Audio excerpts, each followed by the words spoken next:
Good afternoon, teachers. Good afternoon, classmates. So today we will be presenting about the biographies of the different prominent Filipinos and their contributions for the sake of our country.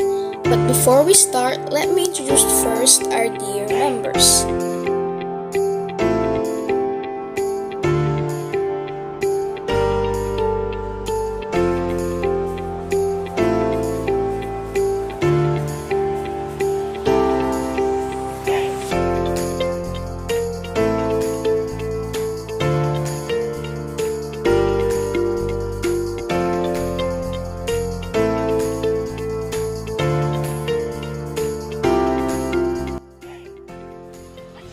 Good day everyone, my name is Milfrey Espaltero. So for today's video, it's all about prominent heroes in the Philippines. So the first one in our list is Dr. Jose Rizal.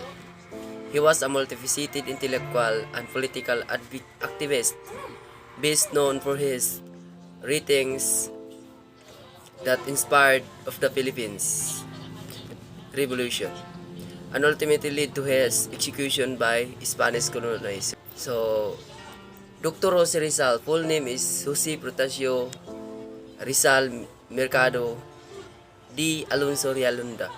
Born on June 19, 1861 in Calamba, Luzon, Philippines. And he was dead December 30, 1896 in Manila, Philippines. Popularly known as Jose Rizal, was a doctor, intellectual, and patriot. So, Jose Rizal is one of the most revered figures in the Philippines history. Thank you. God bless.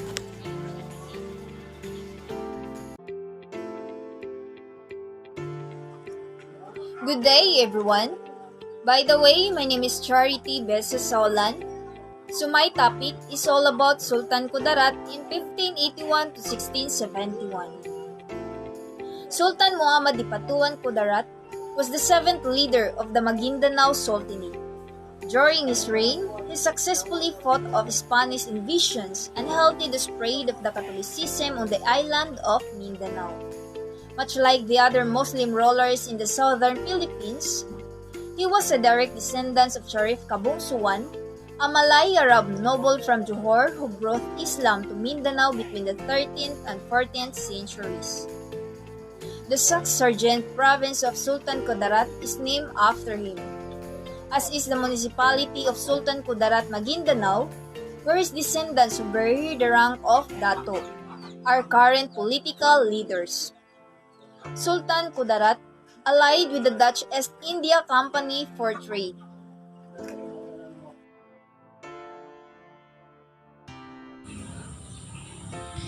Vicente Soto, or we call her in her full name, Vicente Yap Soto, born on the date of April 18, 1877, and died on May 28, 1950.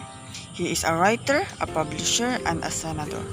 Soto is regarded as the father of Cebuano language and letters. He wrote the first Cebuano short story, and he is also considered the father of Cebuano journalism. In the field of politics, he is a Filipino politician who served as a senator from 1946 to 1950. He also served representing Cebu 2nd District and in the House of Representatives from 1922 to 1925. He is famous because he is the main author of the Republic Act No. 53 or Press Freedom Law, or also known as the Soto Law. This law, the Soto Law, protects journalists from being compelled to name their news sources.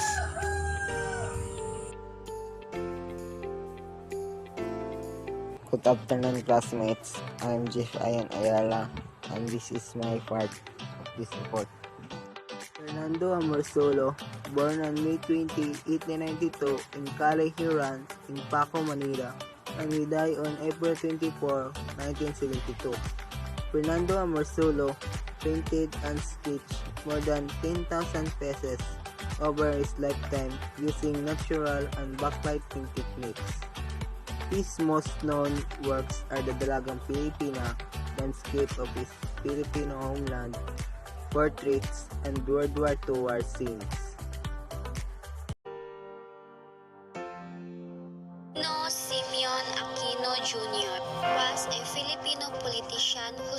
as a Senator of the Philippines from the year of 1967 to 1972 and Governor in Tarlac. He was born on November 27, 1932 in Tarlac, Philippines. He died in August 21, 1983 at the age of 50. He was the chief opposition leader during the era of martial law in the Philippines from the year of 1972 to 1981 under President Ferdinand E. Marcos. Ninoy Aquino was a prominent Philippine journalist and politician. His wife named Corazon C. Aquino, the 11th President of the Philippines. He has 4 daughters, and his son Benigno Simeon Aquino III was the 15th President of the Philippines from the year of 2010 to 2016. Good day, I am Love May Charity Anzano and I'm about to present to you the biography of Juan Luna. So who's Juan Luna? Juan Luna de San Pedro y Novicio Anchieta was born in Orbistondo, Manila on October 29, 1869. He was also General Emilio Aguinaldo's theory about brilliant military strategies. He also earned his Doctor of Medicine at the Central University of Madrid and went on to study in France and Belgium.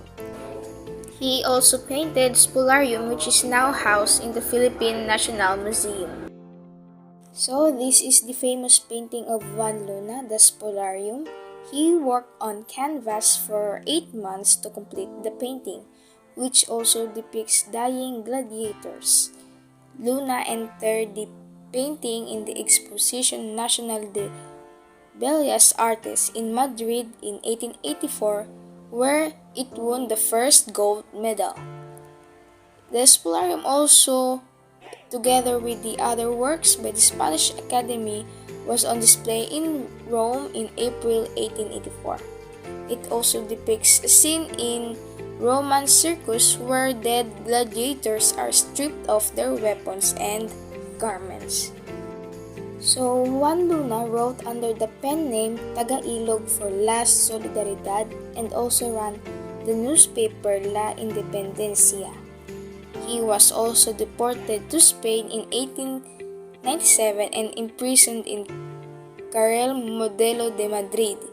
He studied military tactics after being released from prison. During the Philippine-American War, Aguinaldo appointed Luna as a general. Luna was appointed of Director of War on September 26, 1898 in recognition of its valor. He became famous for his bravery, unusual fighting style, and strict discipline. So Juan Luna died at the age of 31 on June 5, 1899. He was shot dead in Cabanatuan City by a Filipino surgeon. So why is it important that we need to know the biographies or the life of our prominent Filipino heroes? So number 1, the lessons that we can learn from them is about bravery, patriotism, and self-sacrifice. And also, they are important. Is it because they have a sense of nation and strive for the country's liberation? They defined and contribute to a nation's freedom and order. And lastly, it is very important that we know the biographies of our prominent Filipino heroes. Is it because if we study about them, we will become more aware of the sacrifices they made in the past that our forefathers made in order that we could have an independent country like we are now experiencing today.